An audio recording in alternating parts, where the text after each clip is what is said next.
My name is Mirko and I'm from the Alexander Institute, where I'm the Head of Research and Innovation for the Smart City Lab. And thank you very much for inviting me to speak here. It's been almost a year since I had a nasty breakup with the FI-PPP. We had some disagreements. I had some ideas. She didn't like them. I mean, I have to be fair, I also cheated with the Energy Efficient Buildings PPP.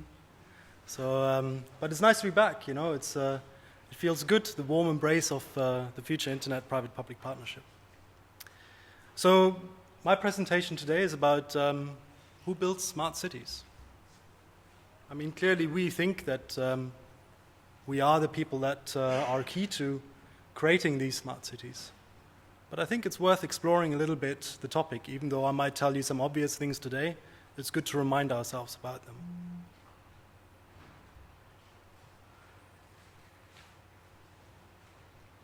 There's no sound. So you might know this poster. Maybe even the music is familiar to you. This is Mad Men, the American sitcom about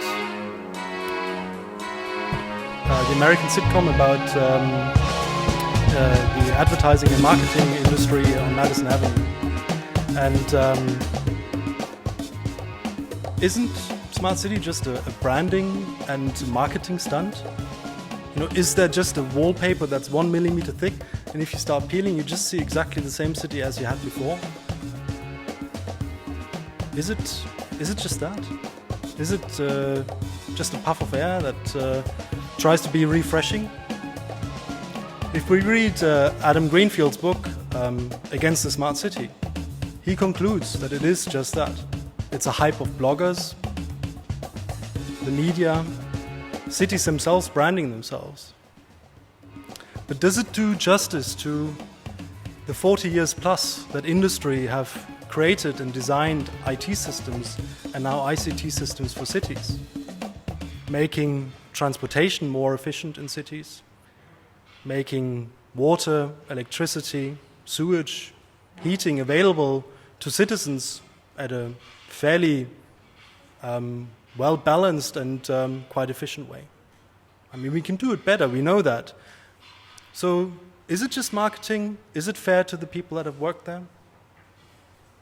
It's a bit difficult to understand. But it can't be just a marketing stunt, because the IPCC has now clearly stated in the last report that climate change is happening.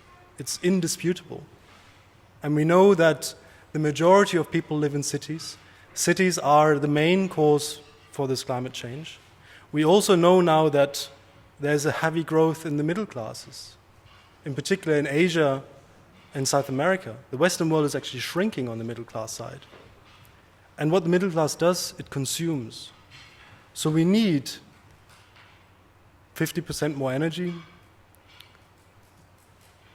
50% more foodstuffs, and approximately 30% more water in resources just to satisfy this new middle class by 2030. So we need to be even more efficient. But is it only about this efficiency? Do we just need to design a way of measuring everything in the city, then tweaking it and then telling people exactly what to do? I don't think it is. I think smart cities, if we think about it, what does actually make smart cities? What is the smart in there? And I think it is actually happening all this time already. It's happening for a very long time already. This continuous innovation makes cities smart. Something that's happened for a very long time already, many, many years already, and probably will happen for many years to come. The trends are changing. So if we look back in time, not too far, we have electric traction as an invention, which brought about a number of innovations, such as, for instance, the electric motor. Something that could be installed into a metro system, electrified mass transportation in cities, suddenly could move people very fast across very large areas horizontally. So cities could become very long distance, very big. What it also did, it enabled the elevator. So it could also condense cities in the center of it, build skyscrapers, make them very tall. It changed cities forever. It changed the world forever. And that was just one invention that people picked up and made stuff out of.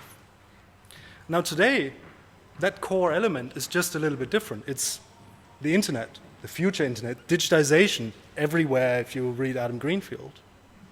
Or Mark Weiser's disappearing computing paradigm is coming about.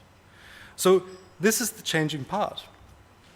But what we need to be careful about, but also take as an opportunity, is cities at the moment are organized more or less into silos. You have a department that deals with healthcare, you have a department that deals with transportation, you have a department that deals with maybe a different company even that deals with the electricity side, the energy side, and so on. And these silos all already start using ICT in the internet, but they use it within their silos. So this is for us an opportunity to say, okay, well, let's start building these platforms, something that the FI-PPP has started embracing, to connect those silos together, to even start breaking them down. But it's not a technology challenge. It's an organizational and mindset challenge, something that's supported by policy, something that's supported by culture, something that's supported by visionaries to actually embrace a risk in doing not business as usual. But we also need to be careful that we don't build another IT silo within the city, next to healthcare, next to this and that and the other. Open data is a great example there. Open data could be in the city a database where people just pour in data. Doesn't matter, they just pour it in. This is policy, now we put data into this database. But if it isn't used back out into those departments, maybe even becomes the data plane of the city as a whole, across all the departments. It just is a standalone silo that again needs to be managed, that again has its own procurement processes. But to break this down, we need models. And I quite like the model from Arup, that they presented in their information marketplaces, the new economy of the cities. The URL is down there if you want to read the report. This is, I think, a key table to understand how we can go from a disconnected, silo-based city to a very connected, broken down silos, understanding the holistic aspect, the context in which interactions happen in the city, to combine them, get the most out of it. See that if I change something in one department, it will have an effect on another. So to read this table, there are in principle 4 levels illustrated of different levels of connectedness or towards a more holistic approach in the city. This is level 4 on the right-hand side. And then you have the rows. And they're split up into soft infrastructure and hard infrastructure. Now, from an IT or ICT perspective, you can't think software, hardware here. Hard infrastructure is the tangible that includes the software and the hardware. The soft infrastructure is more on strategy, policy, and governance. So these are the levels that we need to look at and start understanding it. And the survey that Arup did with this table, most cities that they asked saw themselves on level 2, and that was already pushing it. So we're only at the beginning of it and understanding how to deal with a holistic approach in a smart city. So how do you think we're faring in general in these activities? I already gave you a hint. So this is very much simplified in terms of, do we approach it holistically or do we approach it from a sector-specific perspective? Are we very close to the market or are we far away from the market? So who thinks we're in, let's pick one, top left? No one. When? Now, today. Our activities, our projects.